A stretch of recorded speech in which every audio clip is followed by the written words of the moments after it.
Good day, ladies and gentlemen, and welcome to the Levi Strauss Company second quarter fiscal 2025 earnings conference call for the period ending June 1st, 2025. All parties will be in a listen-only mode until the question-and-answer session, at which time instructions will follow. This conference call is being recorded and may not be reproduced in whole or in part without written permission from the company. This conference call is being broadcast over the internet, and a replay of the webcast will be accessible for 1 quarter on the company's website, levistrauss.com. I would now like to turn the call over to Ida Orphan, Vice President of Investor Relations at Levi Strauss Company. Thank you for joining us on the call today to discuss the results for our second quarter fiscal 2025. Joining me on today's call are Michelle Gass, our President and CEO, and Harmit Singh, our Chief Financial and Growth Officer. We've posted complete Q2 financial results in our earnings release on the IR section of our website, investors.levistrauss.com. The link to the webcast of today's conference call can also be found on our site. We'd like to remind you that we will be making forward-looking statements on this call, which involve risks and uncertainties. Actual results could differ materially from those contemplated by our forward-looking statements. Please review our filings with the SEC, in particular the risk factors section of our Form 10-K for the fiscal year ended December 1, 2024, and the MD&A section of our recently filed Form 10-Q for the factors that could cause our results to differ. Also note that the forward-looking statements on this call are based on information available to us as of today, and we assume no obligation to update any of these statements. During this call, we will discuss certain non-GAAP financial measures. These non-GAAP measures are not intended to be a substitute for our GAAP results. Reconciliations of our non-GAAP measures to their most comparable GAAP measure are included in today's press release. Reconciliation of non-GAAP forward-looking information to the corresponding GAAP measures, however, cannot be provided without unreasonable effort due to the challenge in quantifying various items, including, but not limited to, the effects of foreign currency fluctuations, taxes, any additional U.S. tariffs or responsive non-U.S. tariffs, and any future restructuring-related, severance, and other charges. This call is being webcast on our IR website, and a replay of this call will be available on the website shortly. Please note that Michelle and Harmit will be referencing organic net revenues or constant currency numbers unless otherwise noted, and the information provided is based on continuing operations. Today's call is scheduled for 1 hour, so please limit yourself to 1 question at a time to give others the opportunity to have their questions addressed. And now I'd like to turn over the call to Michelle. Thank you, and welcome everyone to today's call. I'm pleased to share that we delivered another standout quarter exceeding expectations across sales, margins, and EPS. We saw broad-based revenue growth across channels and categories, as well as strong margin expansion driven by the consistent execution of our strategic priorities. We arrive at the midpoint of 2025 in a strong position with the confidence to raise our top and bottom line outlook. Harmit will share more on our guidance later in the call. In Q2, we delivered another quarter of high single-digit organic net revenue growth, up 9%. Direct-to-consumer was up 10%, reflecting the 13th consecutive quarter of positive comparable sales growth with strong and increasing profitability across channels. Our wholesale business delivered another quarter of growth, up 7%. Our U.S. business maintained solid momentum, up 7%, while international was up 10%, driven by outstanding results in Europe. And we continue to see strong performance in our core, as well as outsized growth in our key focus areas like women's and tops. As we reach the midpoint of the year, I'd like to take a step back and reflect on the progress we've made transforming the business over the last 18 months. First, we've made significant strides in accelerating our shift toward becoming a DTC-first business across both brick and mortar and e-commerce. Today, our owned and operated channels represent over half of our business, and they continue to deliver consistent, healthy comps alongside improving profitability. This progress reflects our disciplined shift toward becoming a truly consumer-led, DTC-first retailer. Second, we are making measurable progress in our evolution from a denim bottoms business to a full head-to-toe apparel lifestyle brand. While maintaining our dominance in jeans, we continue to drive outsized growth in lifestyle categories, including tops, dresses, outerwear, and non-denim bottoms. Importantly, we've expanded our assortment with greater discipline, rationalizing SKUs and introducing newness that is delivering stronger productivity and higher full-price sell-through. These choices are key drivers of our sustained market leadership and rising AUR. Third, we're narrowing our focus. As shared in May, we announced the sale of Dockers, which followed our decision to exit our Denizen and footwear businesses. These bold strategic choices are enabling us to deliberately distort focus to the Levi's brand, putting brand equity, consumer connection, and category leadership at the center of every decision. Fourth, underpinning this transformation is a sharpened ability to operate with rigor and execute with excellence. From go-to-market acceleration and streamlining store operations to end-to-end supply chain efficiencies, we are rewiring how we work, embedding structure, discipline, and cross-functional alignment at scale. These foundational shifts are unlocking growth, enhancing profitability, and enabling us to better serve our fans as we make progress toward becoming a $10 billion company. While the global operating environment has become more challenging, with uncertainty around tariffs and broader consumer behavior, we are navigating this period from a position of strength. I'll now walk you through highlights from the quarter in the context of our strategies. Note that all numbers that Harmit and I will reference are on an organic, continuing operations basis. Let's start with our first strategy, being brand-led. The Levi's brand continues to resonate with fans around the world, growing 9% overall, with 6% growth in men's and 14% in women's. Our unaided brand awareness and consideration remains best in class, with our scores significantly increasing year over year in core markets across the globe. Our position as the most recognizable denim brand in the world is a powerful competitive advantage and a key indicator that our brand is stronger than ever. We continue to invest in the brand through global marketing initiatives and impactful activations, ensuring the Levi's brand remains at the center of culture.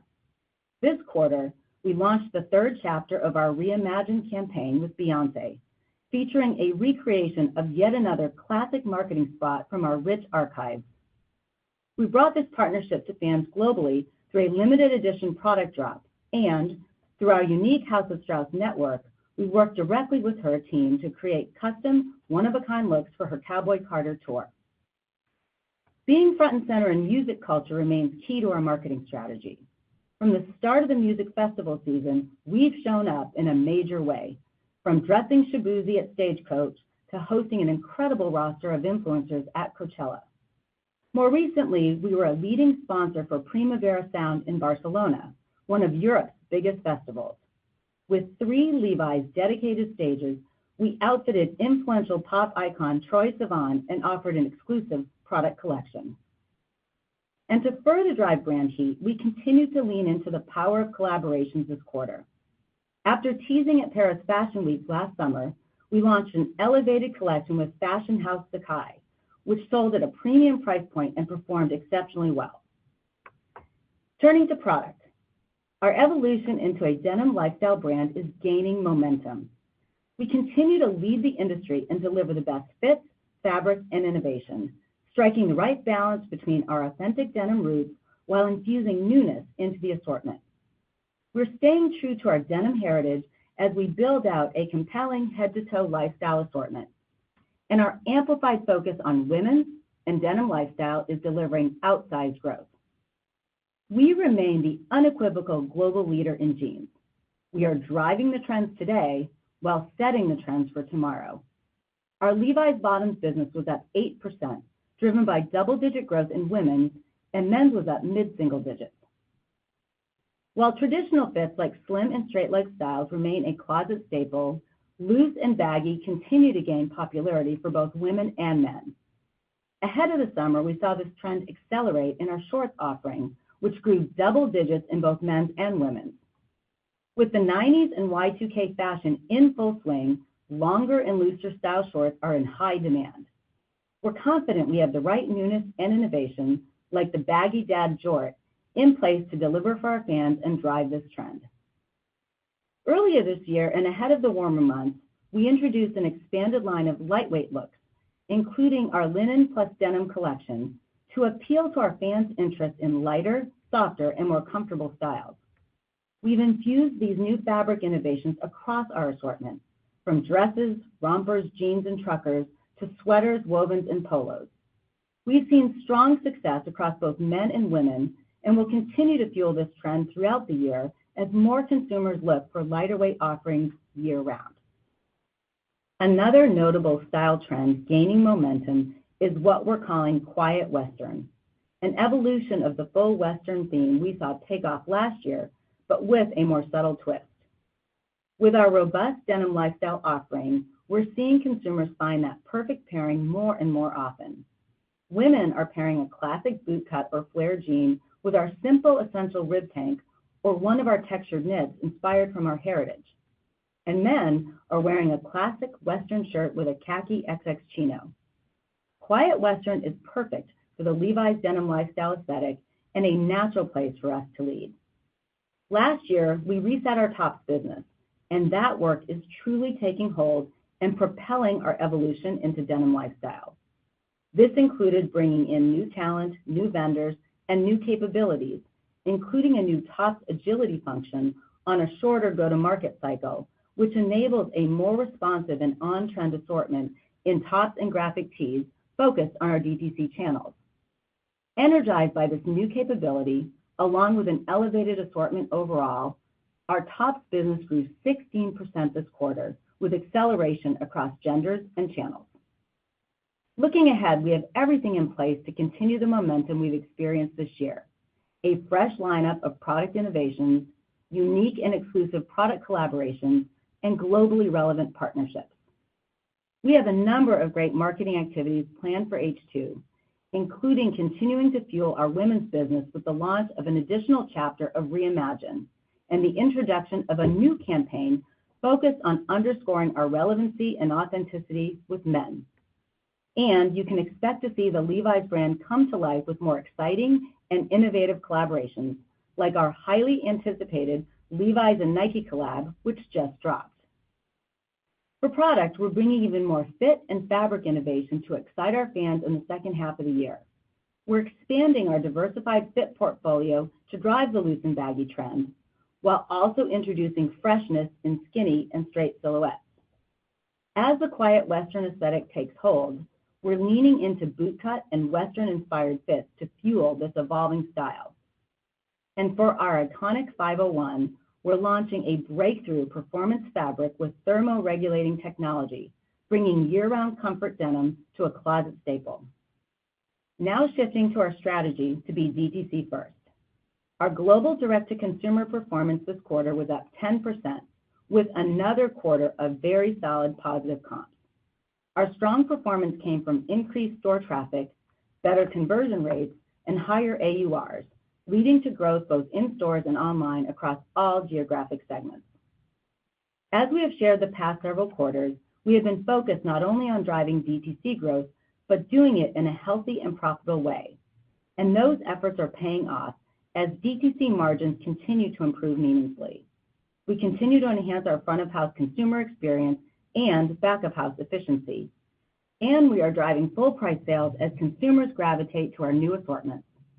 Our work is not yet done, and we see opportunity for continued margin expansion in this channel.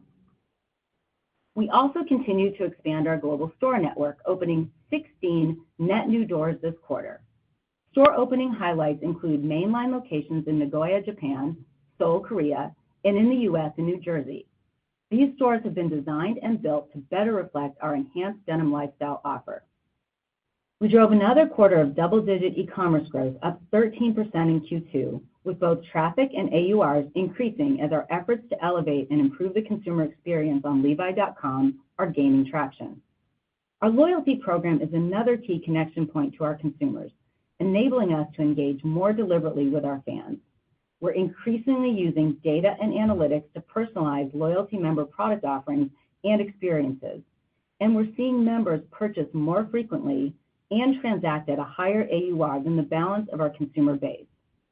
With close to 40 million members worldwide, this quarter we expanded the program across several countries in Europe, and later this month we're launching enhanced features for loyalty members in the US. Now turning to our third strategy, powering the portfolio. Our international business grew 10% in Q2, led by 15% growth in Europe. Last month, I had the opportunity to visit several of our key cities across Europe, including Paris, Barcelona, and Milan, some of the most fashion-forward cities in the world. I was blown away by how strong and relevant the Levi's brand is in the marketplace, both in stores and with consumers, especially young shoppers. Our team has been hard at work, elevating how and where the brand shows up, and I'm constantly impressed by their commitment and dedication, which is another key driver in Europe's overall performance. We spent time with some of our key franchise partners who share our confidence with our growth prospects and are investing more behind our brand. We also met with key wholesale partners like Zalando and Galeries Lafayette, who are leaning into our broadened assortment and lifestyle, particularly with women.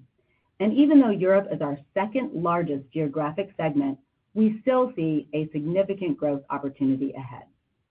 Beyond Yoga was up 12% in Q2. DTC was up 31%, and we're encouraged by the very strong comp performance we are seeing in our stores.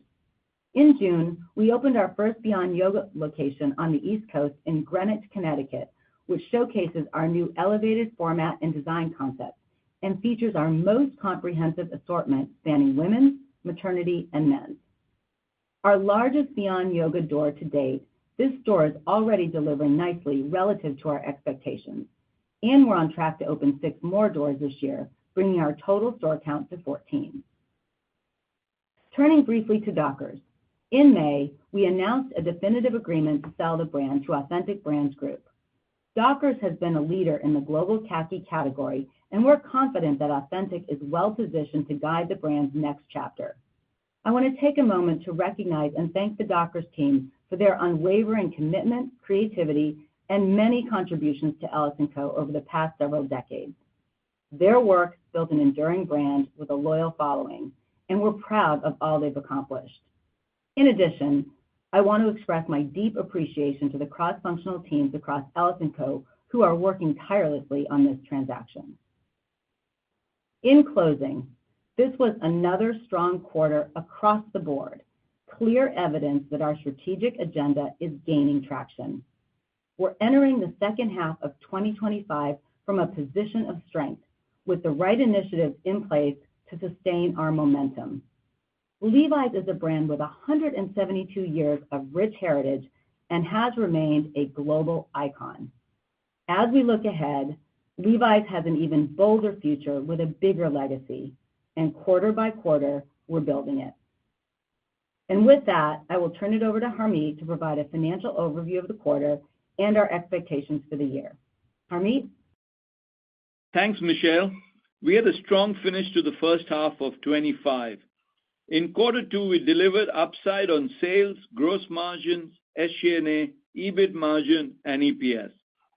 We saw broad-based strength across DTC and wholesale, international and domestic, women's and men's, tops and bottoms, units and AURs. We were especially pleased to see DTC again lead our growth, with comp sales up high single digits. Higher revenue productivity, coupled with better management of costs, contributed to DTC EBIT margins increasing approximately 300 basis points in quarter 2 and approximately 400 basis points year to date. In addition, our wholesale channel accelerated to 7% plus growth, posting its third consecutive quarter of growth, while also experiencing improving margins. The continued inflection of our financial performance is a direct result of our laser focus on the core Levi's brand and our DTC-first strategy. We are fundamentally becoming a company with a higher growth rate, higher margin profile, stronger cash flows, higher returns on invested capital, and a higher percentage of DTC. We arrive at the midpoint of 2025 in a very strong position, with the confidence to raise our full-year top and bottom line outlook. I will share more on our guidance for the balance of 25 later in the call. Now turning to a preview of our results. Overall, we saw continued strength across the P&L. Net revenue grew 9%. This was our third consecutive quarter of high single-digit growth. Strength was broad-based, as evidenced by the fact that DTC grew 10% and wholesale 7%. E-commerce grew 13% and brick-and-mortar 10%. International grew 10% and the U.S. 7%. Women's grew 13% and men's 6%. Tops grew 15% and bottoms 7%. And importantly, we generated a healthy mix of revenue growth, with 2/3 driven by higher volume and 1/3 by higher AURs. In quarter two, our global wholesale business again exceeded our expectations. The wholesale channel in Europe returned to growth this quarter as we completed the transition of our new distribution center. Looking forward, our order books remain positive for the balance of the year. In the U.S., Levi's wholesale grew 7%, reflecting continued strength in digital and premium accounts. Our wholesale partners are embracing our head-to-toe offerings, broader product assortment, and fashion fits. Having a strong direct-to-consumer presence and focus gives us insights to product trends, enabling both us and our customers to have the confidence to buy and fill flows for our new product offers. Our 578 baggy for men is an example of a product that performed exceptionally well in DTC and is now in expansion mode in wholesale for the second half of 2025. And we have other new product offerings and expanded assortments launching with customers in the U.S. this summer and as we head into fall. We are encouraged by our wholesale performance this year, as the actions we have taken to stabilize this business are working. And while we continue to take a judicious approach to planning this business, we are raising our full year 2025 projection for the wholesale channel to be between flat to now slightly positive. Gross margin for quarter two was a record 62.6% of net revenues, expanding 140 basis points versus last year. This was driven by lower product costs and favorable channel mix. We also continue to benefit from higher full price sales and lower promotion levels as we improve the life cycle management of our products, a key transformation initiative in our pivot to a DTC-first company. Adjusted SG&A expenses in the quarter were 54.4% of total net revenues. There was a 50 basis point rate improvement to prior year, mainly driven by leverage on higher sales. Distribution expenses increased versus prior year, given the ramp-up of our new DC in Europe and running parallel DCs in the U.S. The incremental distribution expenses associated with the consolidation of our DCs are temporary, and we expect the transition to be complete as we exit the year.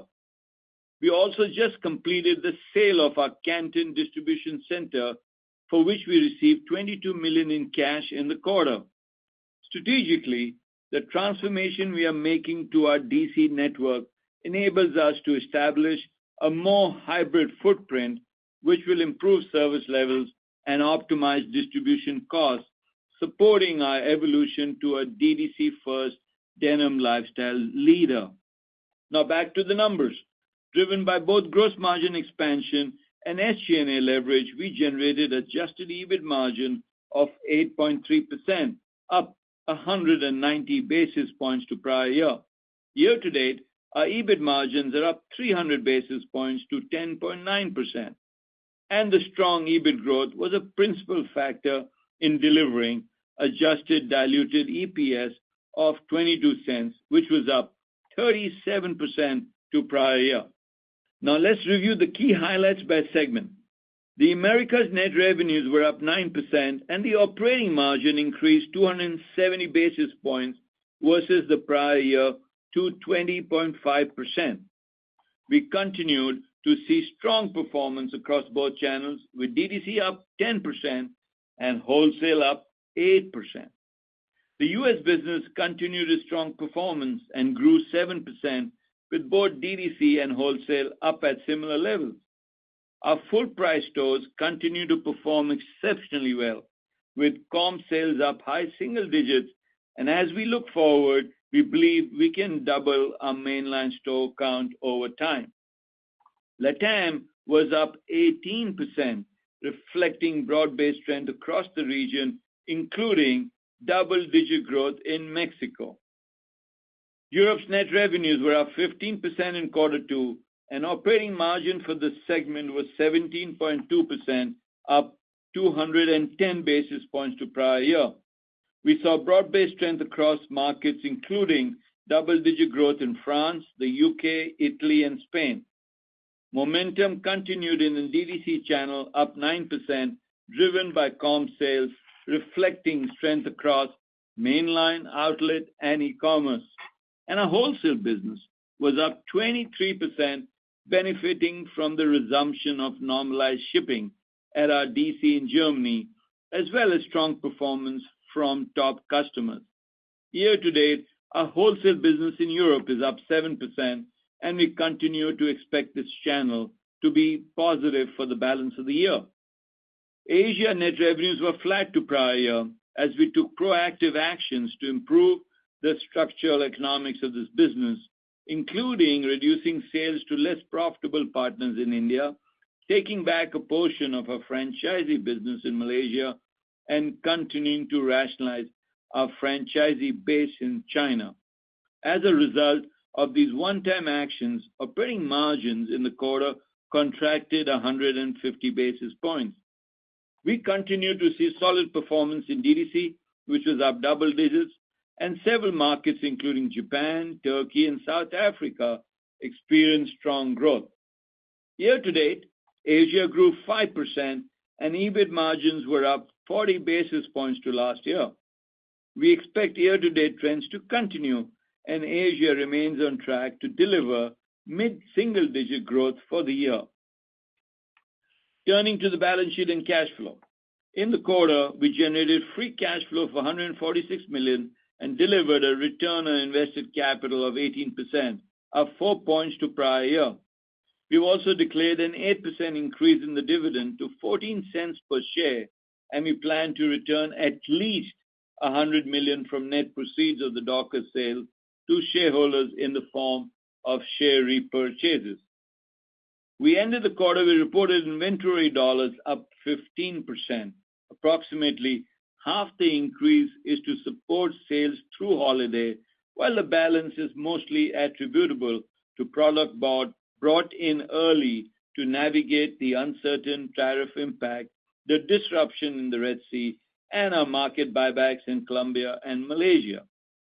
We expect to end the year with inventories roughly in line with revenue growth.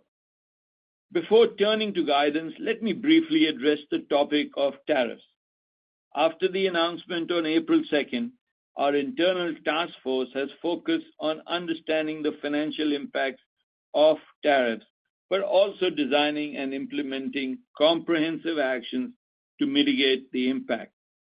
While the situation is still fluid, our guidance assumes an additional 30% tariff on goods arriving in the U.S. from China and an additional 10% tariff on U.S. imports from the rest of the world. Based on these assumptions, we estimate a gross impact before mitigation of approximately 50 basis points to our gross margin for 2025. After mitigation, we expect the net impact of tariffs to be about 20 basis points headwind to our full-year gross margin, or approximately a 40 basis points impact in the second half. This will result in a 2 to 3 cent impact to 25 adjusted diluted EPS, split evenly between quarter 3 and quarter 4.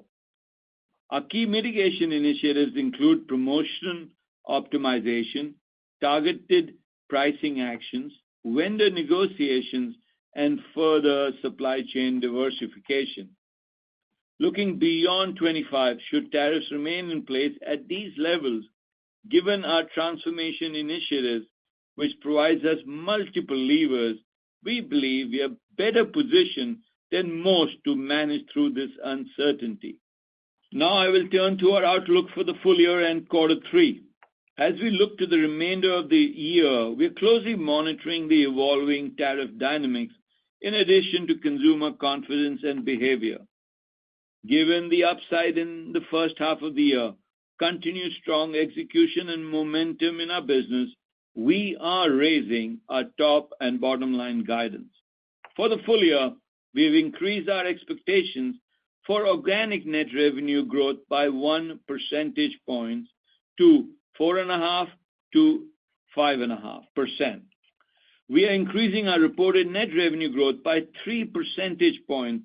This equates to a reported net revenue growth of 1 to 2% for the year. This incorporates a 50 basis point drag from foreign exchange versus the 250 basis points incorporated in our prior outlook. Our guidance continues to assume a 3-point headwind from the exit of Denizen, our footwear business, and the 53rd week. We continue to expect gross margin expansion this year despite tariffs. As noted above, we expect an approximate 20 basis points net impact. Our full year expectation for gross margin is now up 80 basis points to prior year, a new record. We still expect our SG&A rate to be around 50%.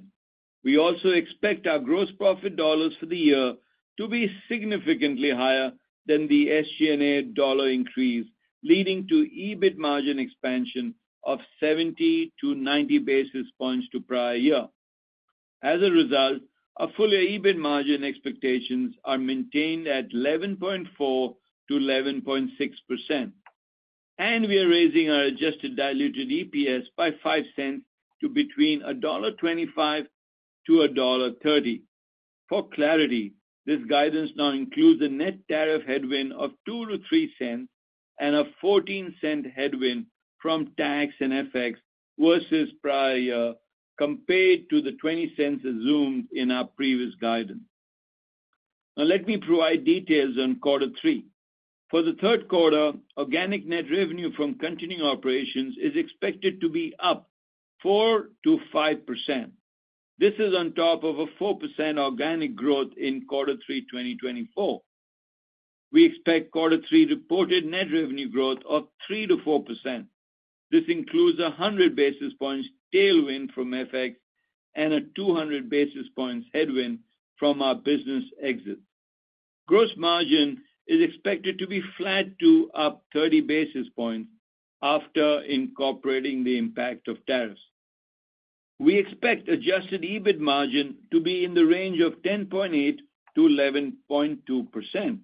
While below last year, this is due to a shift in the timing of marketing expenses from quarter four to quarter three, ahead of the launch of our new campaign, and as mentioned above, an increase in distribution expenses as we progress through our DC transition, which will be completed by the end of the year.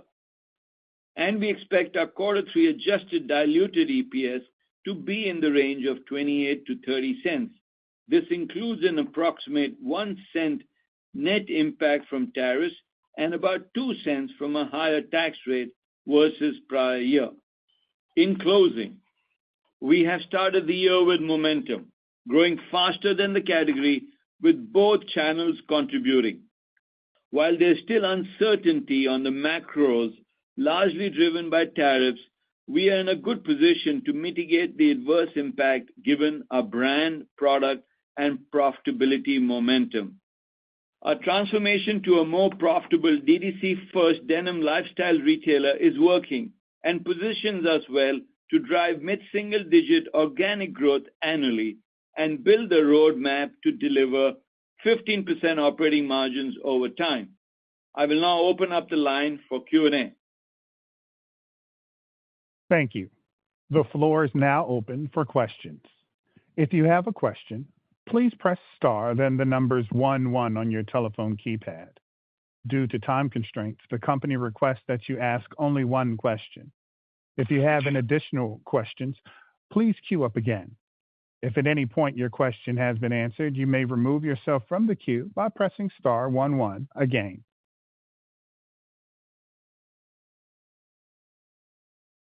Our first question comes from the line of Matthew Boss of JP Morgan. Please go ahead, Matthew. Thanks, and congrats on a great quarter. Thank you. Michelle, could you speak to drivers of the demand strength that you're seeing today? Have you seen any moderation of momentum for the Levi's brand globally to date?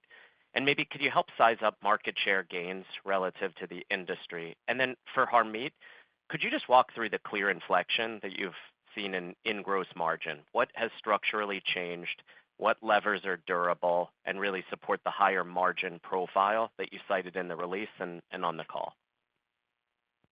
So, Matt, thanks for the question. I mean, we are just so pleased to report this quarter, our third consecutive quarter of high single-digit growth, plus 9%. And, of course, with this confidence, as you know, we raised our full-year guide. We are seeing broad-based growth across the business, both direct-to-consumer and wholesale, international, and our U.S. domestic business, women's and men's, tops and bottoms. We're seeing it in units. We're seeing it in rising AURs. So it is evidence that our key strategies, this pivot we're making to become a DTC-first company, and not just DTC only, because our wholesale business also, we're supporting that business that grew as well, but really rewiring this company to be a best-in-class retailer, and the evolution from a denim bottoms business to a full head-to-toe lifestyle business. The team is executing. Our product is resonating. The pipeline has never been more robust. A lot of newness, freshness, whether that's in fits, loose, baggy, still doing really well. Fabric, our linen denim was a big hit earlier this year. Shorts are doing really well, warm summer. So product doing great. And like I said, men's and women's. And women's, we have a distorted focus, as you know, because we're under-penetrated. And we're once again double-digit there. The brand has just never been stronger.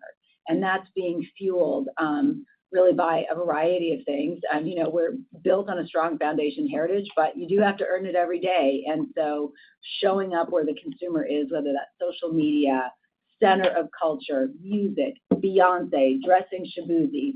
As they say, you are the company you keep, and we've got pretty good company. And today, Nike joins that family as well. And based on the lines out the doors this morning, we think this Nike collaboration is going to be a really big hit. And in terms of, as we look forward, as we've moved into June, we've seen the trends continue. And I don't think we have any reason to believe they're going to fall off, because this is core to the strategies of the business. And then the only thing I would add is market share. We continue to maintain our global top market share position, and then our number one position here in the U.S. for men's and women's. Over to you, Harmit. So on gross margins, let me start by just reinforcing we're building a stronger, more focused, higher performing company, and one defined by accelerated growth, expanding margins, and superior returns on invested capital. So to answer your question about gross margins, the gross margins, we're hitting a record every quarter, and we'll hit another record end of this year. 23, as you know, was around 57%. So what are the drivers, Matt? One is structurally the fact that higher DTC, higher women's, higher international, higher gross margins. Now that's something you guys have heard over the last couple of years. So it's consistent. We're really leaning into it. You've seen it in terms of delivery results. The second is narrowing the focus did help. Exit of Denizen, exit of Dockers made a difference. And then in the part of the and, what is the and here? The first is, as part of the transformation, we're taking a harder look at productivity in our assortments. Lower turning SKUs, let's eliminate them. Our go-to-market calendar, let's get tighter, etc. That leads to higher COGS over time. And then the product pipeline is really resonating. So we're really driving full price sales and reducing promotion. So that's really how we're thinking about it. There's some headwinds on tariff. I've talked about it. FX, maybe a little, but we hedge it. So some puts and takes, but we feel good. And I'd say, if some of you are thinking, are we at the peak of gross margins? I'd say, we're not done yet. It's great color. Best of luck. Thank you. Thank you. Our next question comes from the line of Laurent Vasilescu of BNP Paribas. Please go ahead, Laurent. Good afternoon. Thank you very much for taking my question. Michelle, Harmit, I wanted to ask about organic wholesale revenues. In tonight's 8K, it shows that they were up 6% for 1H. But I think you called out that wholesale should be up slightly for the year, which would imply 2H should be down low single digits. But at the same time, I think, Harmit, you called out the order books remain positive for the balance of the year. So can you maybe square away how we rectify that in terms of math? Or ask another way, how should we think about 3Q wholesale revenues? Yeah, Laurent, first to answer your question that you asked a couple of weeks ago, we did deliver 13 consecutive quarter of same-store sales. So just to put that to bed. To your question about wholesale, you asked for it. I wanted to make sure. I couldn't answer you 4 weeks ago. I can answer you now. To your question about wholesale, we're just being prudent, Laurent, and judicious in our approach. I mean, our view is, as our wholesale customers, with the pre-book and the demand signals we're getting, lean into all the product assortments, this channel will continue to grow. It's just important to be prudent. It's a channel we don't control, but over time, we believe the channel should be flat to positive. It's a big piece of our business, and we have wonderful partners. If you think of the wholesale business, we're getting growth from the digital channel. We're getting growth from our premium customers, and department stores in the U.S. are a smaller piece of our business, but we're working with them to grow this business over time. So should it grow in 3Q wholesale organically? Something like low to mid single digits? Is that the right way to think about it, Harmit? Yeah, we don't disclose by channel, but I'd say we'd probably lean in quarter 3 more than Q4, only because we're filling the flow for the holiday season. The other thing, Laurent, just for you and for everybody's benefit, think of our business on a 2-year stack. So the first half, we were up 9%. Last year, we were probably flat. The second half, we were probably up last year, 4 or 5%. And so a 4% organic, 4 to 5 organic growth over a 4% last year in quarter 3 is actually, growing at the same pace. And so that's what I like you to think about. Okay, thank you very much. Best of luck. Thank you.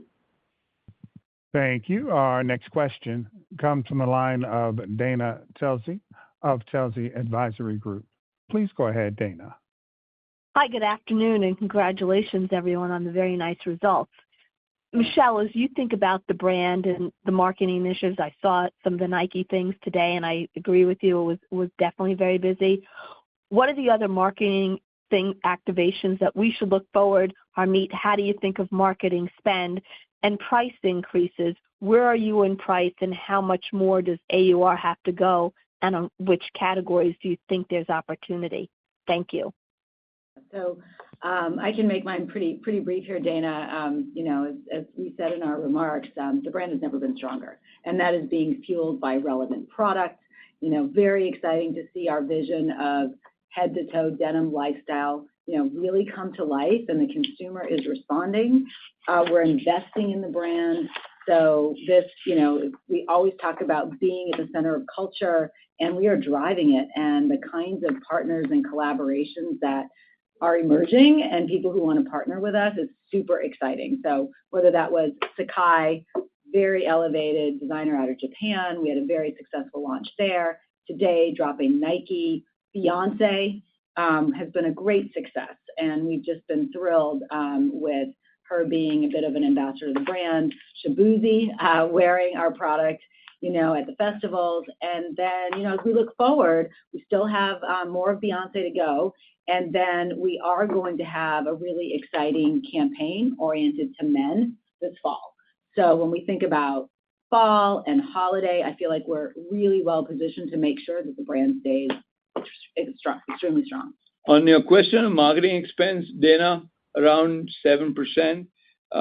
There's a timing change between Q3 and Q4, and that we indicated.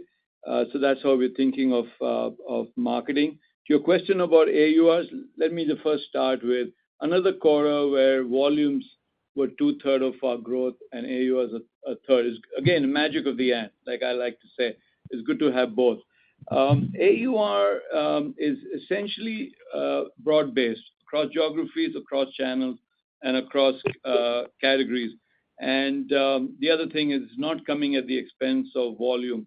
And we have products, that are being rolled out that will continue to improve this. Think the Blue Tab, which is our premium tier 1 offer that's done very well in Asia. So again, room to grow from where we are today. Thank you. Thanks, Dana. Thank you. Our next question comes from the line of Jay Sole of UBS. Please go ahead, Jay. Super. Thank you so much. I have two questions. Michelle, at the top of the call, you talked about the 4 key drivers that have been going on, as part of the strategy for the last 18 months. Can you just dive into operate with rigor a little bit and just tell us, why is it seem like now that there's an acceleration happening in the business, that the capabilities just sort of seem to getting better? Because, the company's been working for a long time on operating with rigor and narrowing the focus and becoming a lifestyle brand. Just, maybe if you can touch on what's really happening now and give us an anecdote from, say, supply chain or something that's happening that's allowing the company to have, the strong results that you're talking about today. And then secondly, just on the tops business, I think you said tops were up 16%. Can you just talk about the quality of the tops business? I think in the past there was a lot of graphic or logo tees, Batwing tees, things like that.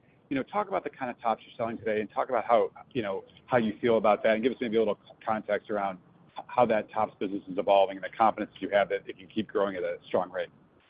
No, great. So to your first point, as I did say earlier in the call, we are operating with greater rigor and discipline and really infusing the entire company with a DTC first mindset. And what does that mean?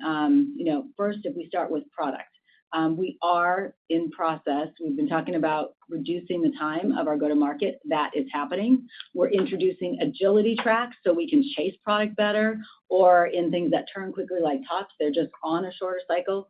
So that is happening. Number 2, we have had a massive effort afoot to have a more globally directed assortment.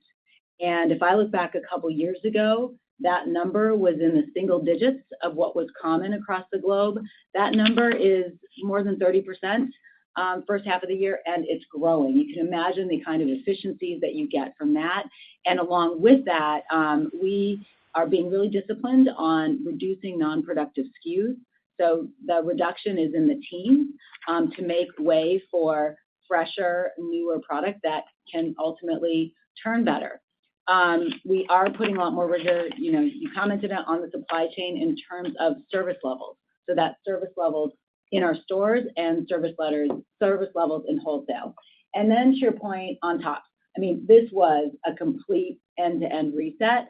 And the team has done phenomenal work. They set a new vision. We've brought in new design capability, merchandising capability, vendor, supply chain, you name it. And the success is broad-based, and that's what's so exciting. So we saw growth in men's up 14, in DTC was, similar. Women's up 19% overall. So these numbers are both across channel. Denim tops are really driving it. We are the leader in denim, so we're pushing that. Sweaters, workwear, and then on the women's side, things like dresses, jumpsuits, that's in the top category. And as we've said, we really want to own this denim lifestyle, and even categories like outerwear. So this is no longer a t-shirt business, just t-shirt business for Levi's. We are in the top business, full stop. Got it. Okay, super helpful. Thank you so much. Okay. Thank you. Thank you. Our next question comes from the line of Chris Nardone of BofA. Please go ahead, Chris. Thanks, guys. Can you help us think about how the margin profile of your DTC business has evolved over the last couple of quarters and where it sits today? Then I'm just trying to think, looking out into next year, is there anything structural preventing you to returning your business to a sub 50% SG&A rate as you strive towards this 15% margin goal over time? I'm just trying to think through the puts and takes if a DTC-weighted algorithm could prevent you from reaching your medium-term plan. Yeah, Chris, I'm glad you asked this question. DTC, the aggressive growth or the double-digit growth in DTC or the 13 consecutive quarters of same-store sales and DTC becoming a 50% plus business or total mix is not a drag on EBIT margins anymore. It is actually progressing well. Year to date is up 400 basis points to last year. Last year, we ended at about 400 basis points. It's probably in the high teens. There is a gap between wholesale and DTC. It used to be probably in the low teens a couple of years ago. So what is really making the difference? The first is revenue per square foot. I mean, the fact that comp sales are up, the fact that revenue per square foot is the prime driver, is actually the prime driver of the DTC EBIT margins is a big thing. So we are measuring it. We are looking at ways to improve it. The throughput of new product offers is making a difference. The fact that we have more women product on the floor, tops that Michelle talked about, I think that's probably making the difference. Taking a hard look at cost management, the cost of new builds, the cost of things like labor management, etc., is also helping. So those are the factors I think that are driving it. I believe we are in the early innings of this. As we make this pivot to DTC first, this is something that's going to be important. The only other factor I would say sometimes it gets lost in translation. Our e-commerce business is now a profitable business. It used to be a drag. We always said you grow the top line, you leverage costs, and that's what's happening. The business that's growing in the mid-teens, that's making a difference. And as we bring our distribution network, make it more omni-channel, that should again help because you're leveraging fixed costs as against variable costs. Thanks, Harmit. Good luck. Thanks. Thank you. Our next question comes from the line of Paul Lejuez of Citi. Please go ahead, Paul. Hey, thanks, guys. As it relates to the tariff assumptions, I think I heard you say 10% and 30%. Curious where you're planning Vietnam and maybe some of the other countries that we've heard about. And then on price increases, I'm curious what you have planned for the back half and what the implied driver of top line is in terms of units versus AUR. Thanks. Yeah, Paul, it's the tariff situation is fluid. It's difficult to plan with every day, there being an expected change. So what we decided to do for this guidance is assume an additional 30% for China and an additional 10% for every other country around the world. That's what we have factored in at this stage. I quantify the impact, $25 to $30 million for the year and 50 basis points of gross margins. I also talked about things we are doing to offset it and the net 2 to 3 cents impact on the business. Overall, the way we think about it is competitively, we are well positioned, right? Despite all the uncertainty, 60% of our business is international. A lot of our core products are multi-shows, both geographically as well as through vendors. And we're thinking 26 at this stage. To your question about pricing, it's targeted, it's minimal. We're using the new products as a vehicle to try and drive that. But more importantly, we're really focused on reducing promotions, driving full price sales. All right, thank you. Good luck. Thanks. Thank you. Our next question comes from the line of Alex Stratton of Morgan Stanley. Your question, please, Alex. Thanks so much. Just a couple for Harmit. Maybe first, just on the sales trend so far this year, mid-single digit, organic, even higher than that. So as we think about a more normalized growth trend, as we get some of these kind of temporary factors out of the business, where do you think Levi should be growing at medium term? And then just a more nearer term question. It looks like the full year guidance assumes that back half SG&A falls compared to growing in the front half. Can you just remind us what's enabling that change in trend? Thanks so much. Yeah. So to your first question about top line, I'd say mid-single digit growth is what Michelle and I and the rest of the executive team are focused on, and doing it consistently so that you can get to that $10 billion over time. To your question about SG&A, the fact is, Alex, we have leveraged SG&A, year to date on a full year basis, because we're looking at organic revenue as a good thumb rule. Our view is SG&A at 50% does leverage. Where we're spending is largely in areas that make us a better DTC-focused company as against anything else. So I talked about distribution expenses. That remap is happening. A big shout out to our distribution teams who collaborate with our commercial teams to ensure that we meet the demand, which is there, as we make this change. The second is, we talked about earlier the fact that we are going to be opening stores, right? On a net basis, 50 to 60 stores, 20% or 30% of that franchise, but largely the rest being operated. We're taking a few markets back. So that's the other piece. And then the ERP upgrade is the other piece that we're working on. But overall, our view is that SG&A does begin to leverage, especially as we get to the mid-single digit.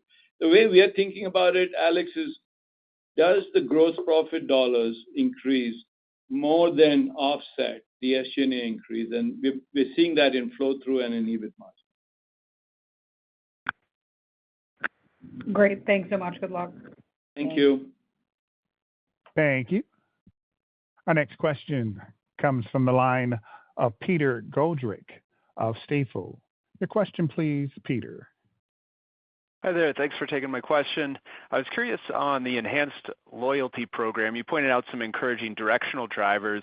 As you roll out in the U.S., can you point to any expectations for contribution embedded in the back half as you roll that out in the U.S.? We don't break out. First, Peter, welcome. Second, we don't break it out by channel or by geography. It's what you've heard from others, what you've heard from us. Our more loyal consumers, our more loyal fans, drive higher frequency and are definitely embracing the denim lifestyle offers. And this will continue to be an opportunity for a brand our size. Michelle and I and the team joke about it. We should be having probably 100 million, loyal fans or consumers. So, and this used to be zero till just after COVID. And so that's how we're thinking about it, Peter. Appreciate that color. Thank you. Thanks. Thank you. Our next question comes from the line of Paul Kearney of Barclays. Please go ahead, Paul. Hi, thanks for taking my question. I know it's broad-based by geo and channel, but can you give some additional color and detail on the AUR lift for the quarter between promos, price, or mix? And then second, can you talk about the expectations on the wholesale business and how retailers are managing inventory? And how is the growing lifestyle assortment with women's and tops enabling new opportunities with retail customers? Thank you. Okay, so on AURs, it is broad. I'd say DTC probably a little stronger than wholesale. I would say women's probably a little stronger than men's. And regions, I would say the US and Europe probably a little stronger than Asia. That's, just thinking about the color on how the customers are thinking. And I can add go to ahead. your question on wholesale. I think we'd say largely inventories are in good shape across the channel.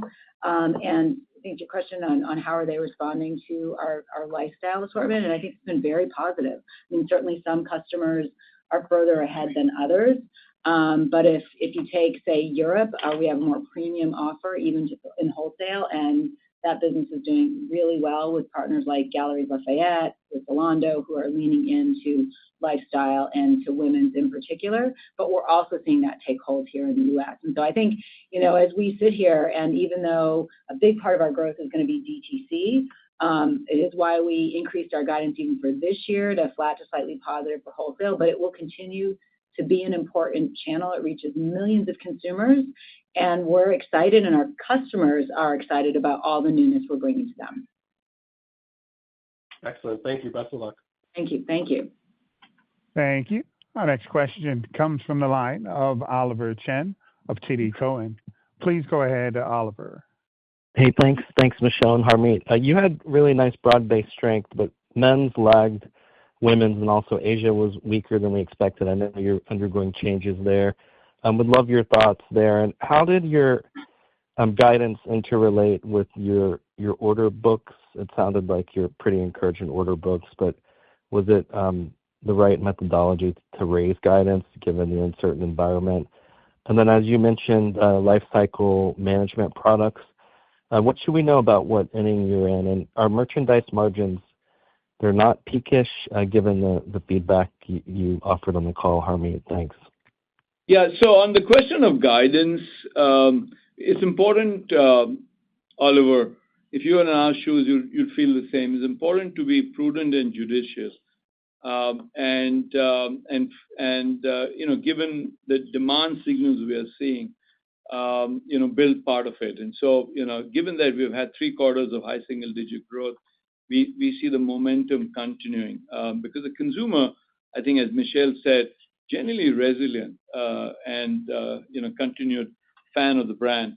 So that's question one. To your life cycle management, this is, Oliver, going back to DTC first, right? This is about making sure that our store associates and our operations team and commercial teams around the world, especially with the new product offers, are able to drive higher full price sale over a period of time before marking it down.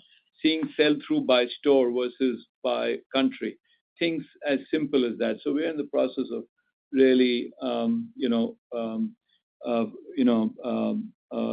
focus on it and driving an opportunity. You had a question about wholesale or Asia? Asia, and then I can take the men's one. Yeah. So on Asia, Oliver, we're long on. It's a business that we feel we are underpenetrated. There are markets like India and a couple of other markets, Japan, for example, that are growing very nicely. China is a small piece of a business. It's about 2%. We think 25 is a year where we reset China, and our teams are on the ground right now thinking through that. Probably get back to growth sometime in 26. But over the year, we think Asia grows in the mid-single digit and EBIT margin expand. And then Michelle, So I think to your question on men's and women's, I actually view it, Oliver, as an and. We already have so much market share in the men's business, and we've got to continue to obviously protect it and grow it. But 6% we felt was quite strong, and the men's business is responding to the innovation we're bringing in bottoms, things like the linen denim, baggy and loose fits like 555, the relaxed fit, the 578 baggy. We had to chase that one even a bit. And then our tops business in men's up very nicely, up 14% for the quarter. Clearly we are seeing a outperformance in women's, as we should, because we're still underpenetrated there. We're only 38%, and I think we all know that business should be at least half of our business, and we're making really good progress. I think for context, the Levi's women's business is up almost twice since 2019, 2x, where it was 5 years ago, and yet we still have so much runway ahead. So I don't think it's an either or, I think it's an and. Okay, thank you. And Harmit, did you think merchandise margins are peakish in terms of where you are relative to pricing and itself per square foot? I think our view is that, and the answer is no. We're nowhere near in the middle of the journey for DTC first. We're probably in the early innings. So I think as we get better at retail and retailing, it probably improves over time. Okay, best regards. Thanks. Thanks. Thank you. Our next question comes from the line of Brooke Roach of Goldman Sachs. Please go ahead, Brooke. Good afternoon, and thank you for taking our question. Michelle, Harmeet, I was hoping you could dive a little bit deeper into the momentum that you've seen in the Europe business.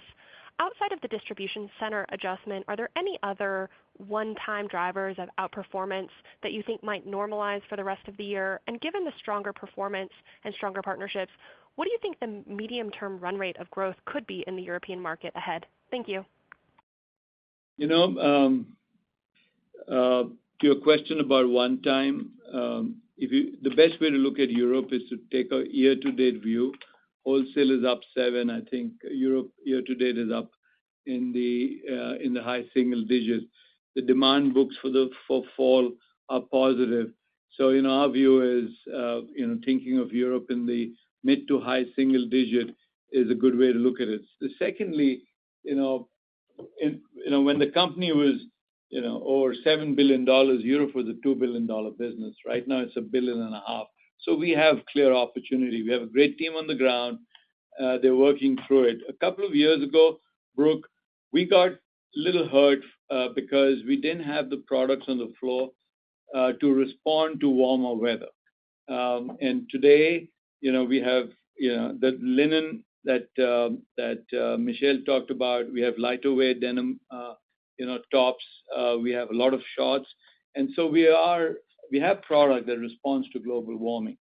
Michelle, you were just there, so I'm sure you have some insight. Yeah, no, I know we're at time, but I would just say being on the ground with the market, we have a phenomenal leadership team there. They're executing like crazy. Our DTC business is super strong. The product is relevant. All the things we've been talking about, brand relevant, center of culture, the pipeline. So we're long on Europe. We still think there's a lot of opportunity. Great. Thanks so much. Thanks, Brooke. And with that, we'll close out the call. Thanks, everyone, for joining, and we look forward to speaking with you next quarter. Thank you. This concludes today's conference call. Please disconnect your lines at this time. Thanks, Latif. My pleasure.